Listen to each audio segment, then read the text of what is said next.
Vous êtes sur CCTV français, bonjour à tous. On commence cette édition en Taïwan.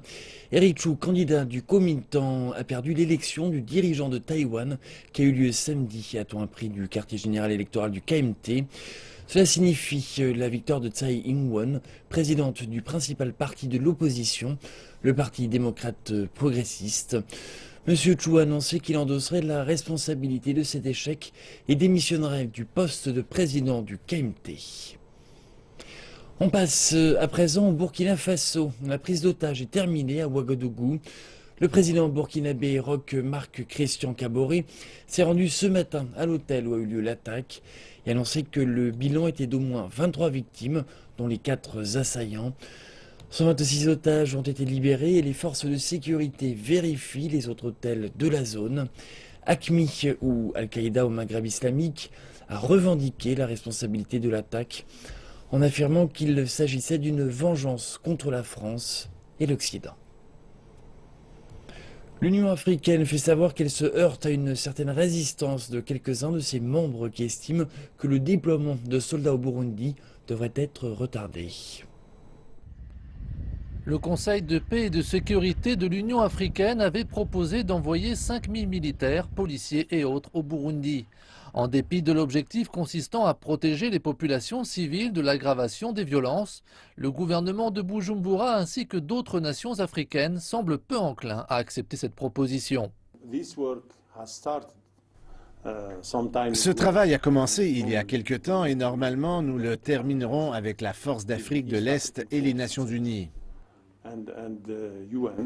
D'après l'Union africaine, le continent possède les ressources permettant le déploiement au Burundi.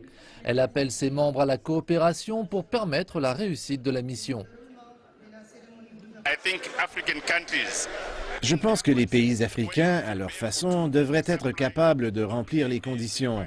Certains pourraient fournir des soldats, d'autres du personnel de santé et d'autres encore des officiers de police. Ainsi, la capacité est potentiellement présente. Il s'agit de travailler à une mission précise. Par ailleurs, l'Union africaine doit faire face à la résistance de certaines zones. La Tanzanie et le Soudan ont exprimé des inquiétudes concernant ce déploiement. Le ministre soudanais de la Défense, Yahya Mohamed, a déclaré que malgré l'insatisfaction du Soudan au sujet du projet de l'Union africaine au Burundi, son pays y participera en dépêchant des observateurs militaires et des civils dans le cadre de cette mission. Le Soudan reste engagé dans l'ensemble des activités de paix et de sécurité en Afrique. Il a déjà annoncé qu'il accepte de mobiliser 120 observateurs militaires et autres civils de compositions variées qui intégreront la force d'Afrique de l'Est. Alors que l'Assemblée de l'Union à Addis Abeba aura lieu à la fin du mois, les responsables de l'Union africaine ont des difficultés à proposer un projet concret visant à soutenir le déploiement des troupes au Burundi. Lors de cette assemblée, un forum avec le président Pierre Nkurunziza ou avec ses principaux conseillers aura lieu. Il sera peut-être l'occasion d'exprimer son opposition à ce déploiement. Au Nigeria, la lutte contre la corruption a permis de recouvrir plusieurs milliards de dollars d'argent public. Le porte-parole du président Muhammadu Buhari, Garba Shehu, a déclaré que le gouvernement avait tenu sa promesse d'éradiquer la corruption, mais les critiques persistent. Le climat économique est difficile au Nigeria. Le prix du pétrole brut, la principale source de revenus du pays, est en chute libre mondialement et ses ressources sont taxées par une administration corrompue. La corruption concernait également des individus proches du président. Il a fait preuve d'un détachement complet par rapport à ces personnes et a permis à la procédure de suivre son cours. Donc nous sommes ici engagés dans une campagne très sérieuse et très vigoureuse contre la corruption. Le président n'épargnera personne. La mission que s'est donnée le président Muhammadu Buhari de récupérer les fonds publics volés a touché aux plus hautes sphères de l'administration. L'enquête a été menée auprès de la compagnie nationale pétrolière, la NNPC, et s'est soldée par l'arrestation d'un ancien conseiller en matière de sécurité, Sambo Dasuki.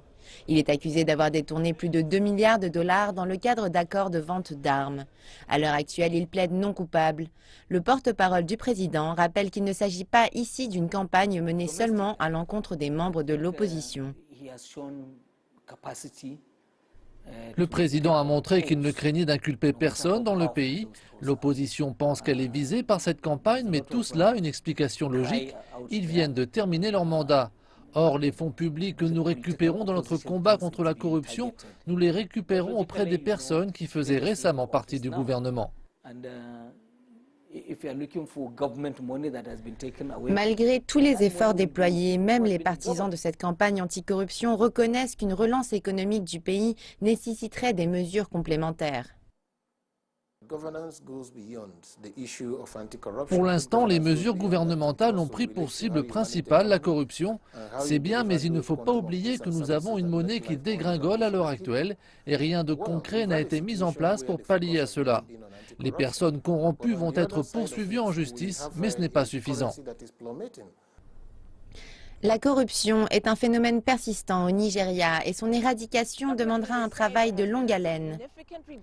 Les autorités gouvernementales constatent que la corruption a significativement diminué depuis l'entrée en fonction du président Buhari.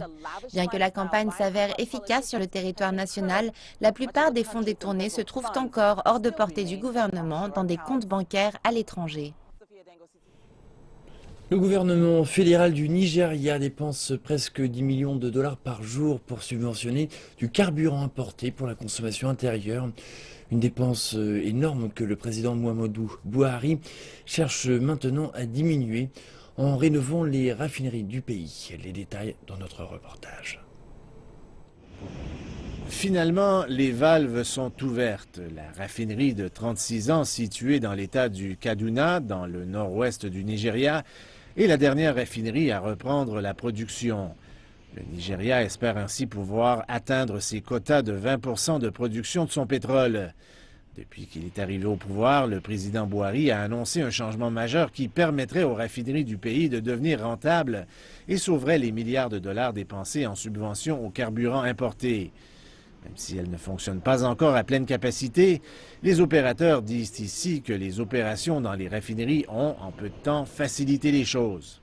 Depuis les quelques jours que nous sommes en opération, nous avons pu constater qu'il n'y a plus de file d'attente dans les stations-service.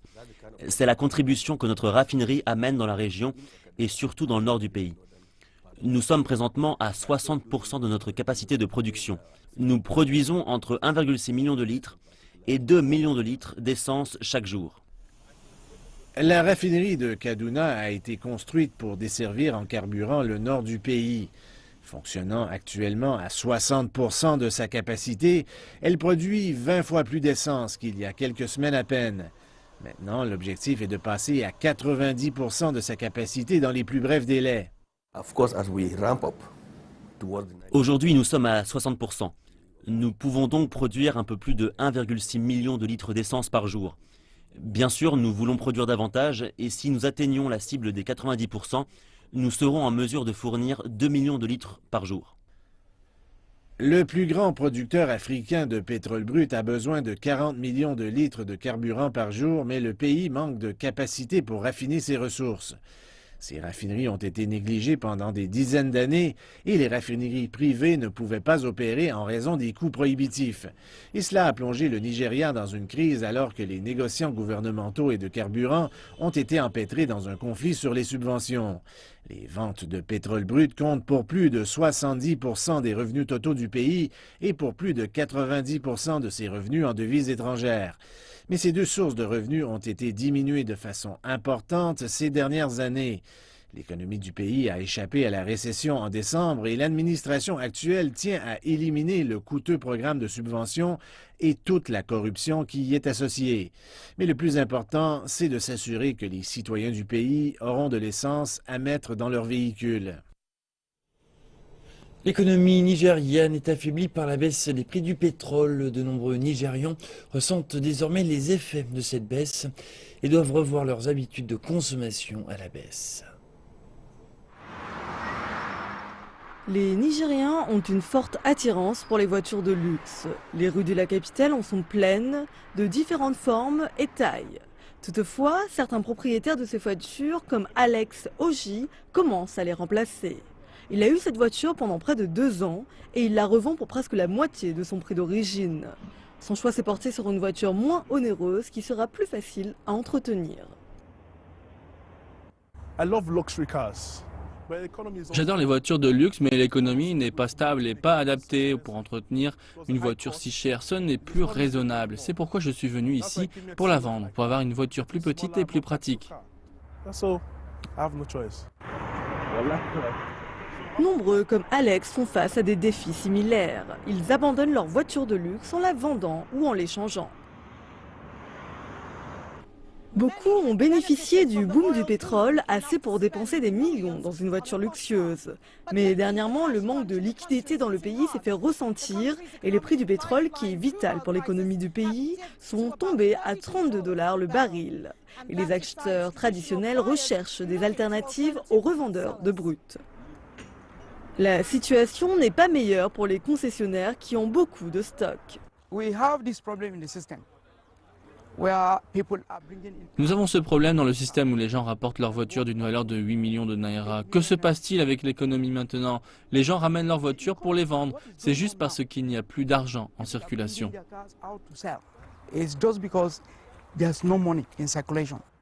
Et les ventes sont au plus bas. Le taux de vente est très bas. Pourquoi? Parce que les gens ont peur. Par exemple, j'ai cette voiture que je vends pour 14 millions et 14 millions de naira, ce n'est pas une petite somme. Nous manquons vraiment de clients à présent. La baisse dans le patronage a rendu les opérateurs inquiets. Même s'ils ne savent pas quand la situation va changer, ils espèrent que ce sera pour bientôt et que les affaires reprendront très vite. Au Zimbabwe, le gouvernement a pris des mesures pour éviter une crise alimentaire imminente. Le Bureau national des acquisitions a autorisé le bureau de gestion des céréales à importer de façon urgente 230 000 tonnes de maïs du voisin zambien. 30 000 tonnes seront fournies immédiatement pour faire face à la famine en raison de rapports alarmants indiquant qu'il ne restait que quelques semaines de réserve. Cela, selon des officiels, sera réglé en peu de temps. Au moins 1,5 million de Zimbabwéens ont reçu des suppléments alimentaires cette année, après que de faibles précipitations ont anéanti les récoltes dans la plupart des zones du pays suite à la sécheresse ayant touché la région sud l'année dernière. Il s'agit d'une bonne quantité initiale pour répondre aux besoins de la population durant une certaine période. Et les choses s'annoncent sombres pour 2016. Le Zimbabwe est confronté à une autre sécheresse en raison des effets du phénomène El Niño, le pire en 18 ans. L'année dernière, près de 150 millions de dollars ont été dépensés en importations alimentaires et davantage sera nécessaire cette année avec une demande qui devrait mettre du stress et une pression supplémentaire sur les caisses de la nation. L'État, par le biais de son Bureau national des céréales, s'est chargé de la plus grande partie de ces acquisitions. Le Bureau national des céréales dispose d'un financement faible et n'est pas parvenu à payer les fermiers locaux pour leur livraison aux silos nationaux au cours des dernières années. Et ce sont ces insuffisances locales qui ont amené des acteurs privés à prendre part au processus. Et des meuniers privés font du lobbying auprès du ministère de l'Agriculture pour accorder davantage de licences d'importation et garantir ainsi la qualité des céréales, pas uniquement de Zambie, qui cette saison va aussi connaître un déficit, mais venant d'autres marchés plus éloignés comme l'Amérique du Sud. Historiquement, nous savons qu'une plus grande participation du secteur privé mène à des marchés plus efficaces. Il est irréaliste de penser qu'avec l'état de notre agriculture et les lois actuelles, nous serons capables de répondre à nos besoins. Le secteur privé peut intervenir d'une manière plus importante et garantir qu'il y a une quantité optimale de maïs. La demande annuelle en maïs du Zimbabwe est d'1,8 million de tonnes. Le gouvernement cherche à importer environ 700 000 tonnes pour éviter les pénuries cette année. La ville de Bosaso, dans le nord-est de la Somalie, s'est dotée d'un nouvel aéroport. Construit par une compagnie chinoise, cet aéroport stratégique est désormais ouvert aux vols locaux et internationaux. La ville de Bosaso, capitale commerciale du Puntland, une région semi-autonome du nord de la Somalie, a officiellement un nouvel aéroport international. Le président Hassan Sheikh Mohamud a inauguré un aéroport construit par l'entreprise chinoise CCECC. Le budget initial pour ce projet était de 6,3 millions de dollars et nous avons dépensé 3 fois cette somme en réalité. Pour les contracteurs chinois, ce n'est pas juste de la construction, c'est un investissement sur la vie et nous vous remercions des sacrifices que vous avez consentis pour nous. L'aéroport possède une piste de 2,4 km de long, la plus grande de Somalie. La première phase du projet est terminée et les ingénieurs commencent maintenant la phase finale qui comprend un nouveau terminal. Nous sommes montés à bord du premier avion pour atterrir à Bosaso. Les diplomates étrangers et des représentants de l'ONU étaient présents à la cérémonie. Le président somalien dit que l'aéroport est le symbole d'une nation en pleine reconstruction.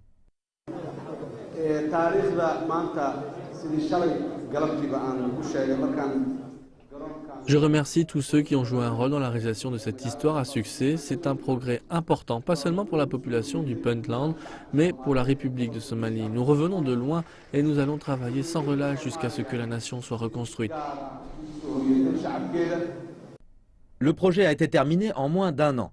C'est le premier réalisé par une entreprise chinoise en Somalie depuis la chute du gouvernement central. L'ambassadeur dit que son pays soutient la Somalie. Il a même donné un discours dans la langue locale.